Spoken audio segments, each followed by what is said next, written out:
Hello दोस्तों, निस्बत अंदर में आपका स्वागत है। कैसे हैं आप सब? आपको बताना चाहेंगे जो पेजर में ब्लास्ट हुए थे, हिजबुल्लाह को चकमा देकर लेबनान में जो पेजर में ब्लास्ट हुआ था, मोसाद के जो पूर्व एजेंट है उसके बारे में जानकारी दी है। लेबनान के हथियारबंद सिया समूह हिजबुल्लाह के लड़ाके बीते 10 दिनों से वॉकी टॉकी का इस्तेमाल कर रहे थे, लेकिन उन्हें ये जानकारी नहीं थी कि इसराइल के बनाए उपकरण हैं और यह दिन उसका इस्तेमाल उन्हीं के खिलाफ किया जाएगा। ये जानकारी जो मोसाद के पूर्व एजेंट है उन्होंने अपने द्वारा दी है। आपको इसके बारे में जानकारी विस्तृत रूप से देना चाहेंगे। उन्हें इस बात का अंदाज़ा नहीं था कि जिस वॉकी टॉकी के जरिए वो एक दूसरे के संपर्क कर रहे हैं उनके साथ छेड़छाड़ की गई है। वो किसी भी क्षण विस्फोट बन सकते हैं। इस बात की जो जानकारी है इजरायली खुफिया एजेंसी मोसाद के 2 पूर्व एजेंटों से मिली है, जो कि बीबीसी के द्वारा इसके बारे में जानकारी दी गई। इस साल दिसंबर में चौंकाने वाले हमलों में इस तरह के थे कि लेबनान में जो पेजर और वॉकी टॉकी सिलसिलेवार धमाके हुए।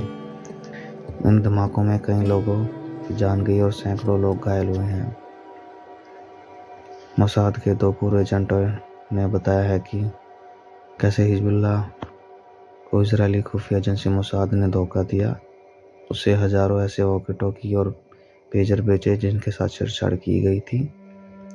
हिजबुल्लाह को इसका अंदाजा भी नहीं हुआ था कि वॉकी टॉकी और पेजर इजराइल में बनाए गए हैं। इसी साल माफी चाहेंगे पिछले साल जो 2024 में 17 सितंबर को लेबनान में हजारों पेजर में सिलसिलेवार धमाके हुए थे। ये धमाके उन इलाकों में हुए थे जिन्हें हिजबुल्लाह का गढ़ माना जाता है। इन धमाकों में पेजर इस्तेमाल करने वाले कई लोगों की मौत हुई, जबकि कई घायल हुए। साथ ही इसके कारण इलाके में डर और दहशत फैल गया। इसके बाद एक दिन बाद ही लेबनान में उसी तरह के वॉकी टॉकी भी सिलसिलेवार धमाके हुए, जिसमें कई लोगों की जान गई, सैकड़ों घायल हुए। लेबनान के अधिकारी के अनुसार इन हमलों में 42 लोग मारे गए और हजारों लोग घायल हुए हैं। 2 महीने बाद इन धमाकों की जिम्मेदारी इजराइल ने ली थी। इजराइल के अधिकारियों के अनुसार नेतन्याहू सरकार ने कहा है कि उन्होंने हमले में केवल हिजबुल्लाह के लड़ाके को निशाना बनाया, लेकिन ऐसा नहीं है, क्योंकि इन हमलों में कई आम लोग भी घायल हुए हैं। आपको बताना चाहेंगे जो 2 पूर्व एजेंट हैं उन्होंने कहा कि मोसाद ने वॉकी टॉकी लगाने वाली बैटरी के अंदर एक विस्फोटक उपकरण छिपा कर रखा था। वॉकी टॉकी को अक्सर कमीज के ऊपर वाली पॉकेट में रखा जाता है। उन्होंने कहा कि हिजबुल्लाह ने 10 साल पहले अच्छी कीमत पर करीब 10,000 वॉकी टॉकी खरीदे थे। ये उन्हें एक फर्जी कंपनी से खरीदे थे। जो एजेंट है मोसाद के उनका जो नाम का जिक्र हुआ माइकल है, जो कि सच है कि झूठ इसके बारे में नहीं कहा जा सकता, लेकिन उन्होंने अब जानकारी जो दी है उसके अनुसार उन्होंने ये कहा है कि हमारे पास ऐसी अविश्वसनीय क्षमता है कि हम कई तरह की एक देसी कंपनी बना सकते हैं। आप कभी पता नहीं लगा पाएंगे कि असल में इजराइल ने ही कंपनी को बनाया है। सप्लाई चैन को अपने पक्ष में करने के लिए हम एक फर्जी कंपनी के साथ और फर्जी कंपनियां खड़ी करते हैं। हम एक फर्जी दुनिया बनाते हैं जहां वैश्विक प्रोडक्शन कंपनी, हम पटकथा लिखते हैं, हम ही निर्देशन करते हैं, हम ही निर्माता हैं, हम ही पूरी दुनिया के लिए, हमारे लिए हमारा मंच है।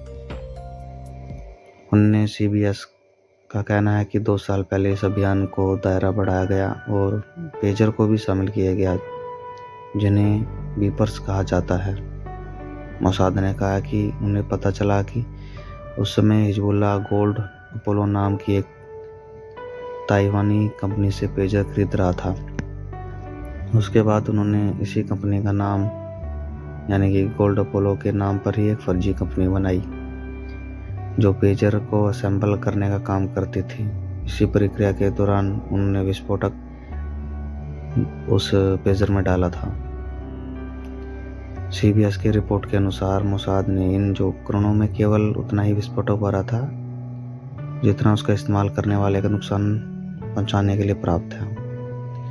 एक और पूर्व एजेंट गैब्रिएल ने बताया कि यह सुनिश्चित करने के लिए इसे कम से कम नुकसान हो, हमने हर चीज़ को कई बार इसका प्रशिक्षण किया था। पूर्व एजेंट ने बताया कि मोसाद ने पेजर के लिए खास रिंगटोन भी चुनी जो कि एजेंट सुनाई देती थी, ताकि ये किसी के हाथ में हो तो वो इस पर संदेश को अर्जेंट मानकर तुरंत इसकी जान करे। गैब्रिएल ने कहा कि मोसाद ने इन पेजर की खूबियों को दर्शाने वाले विज्ञापन और पर्चे बनाए और उन्हें ऑनलाइन शेयर किया ताकि हिजबुल्लाह को फंसाया जा सके। वह कहते हैं कि अगर वो इसे चीज़ें खरीदते तो उन्हें अंदाज़ा ही नहीं होता कि असल में वो मोसाद का सामान खरीद रहे हैं। हमने द ट्रूमन शो जैसा कुछ बनाया था जिसमें प्रत्येक के पीछे पूरा नियंत्रण हमारे हाथ में था और किराएदारों को अंदाज़ा ही नहीं था कि उनके साथ क्या हो रहा है। आपको बताना चाहेंगे द ट्रूमन शो 1998 में बनी एक अमेरिकी फिल्म है जिसमें फिल्म के किरदार ट्रूमैन बर्बैक को लगता है कि वो आम जिंदगी जी रहा है, लेकिन उसे अंदाज़ा ही नहीं होता कि उसकी हर गतिविधि को असल में कंट्रोल किया जा रहा है। CBS के अनुसार सितंबर 2024 तक हिजबुल्लाह ने ऐसे 5000 पेजर खरीद लिए थे जिसके साथ छेड़छाड़ की गई थी।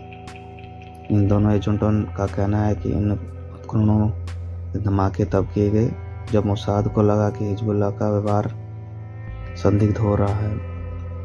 इन धमाकों से पूरे लेबनान में दहशत फैल गई क्योंकि धमाके सिलसिलेवार तरीके से सड़कों से लेकर सुपरमार्केट हर जगह पर हुए थे। जैसे कि आपने इस तरह की वीडियो भी बहुत वायरल हुई थी कि जहाँ मार्केट में बच्चे खड़े हैं या कोई भी है मार्केट में फट रहे हैं, मतलब बहुत ही भयानक दृश्य था।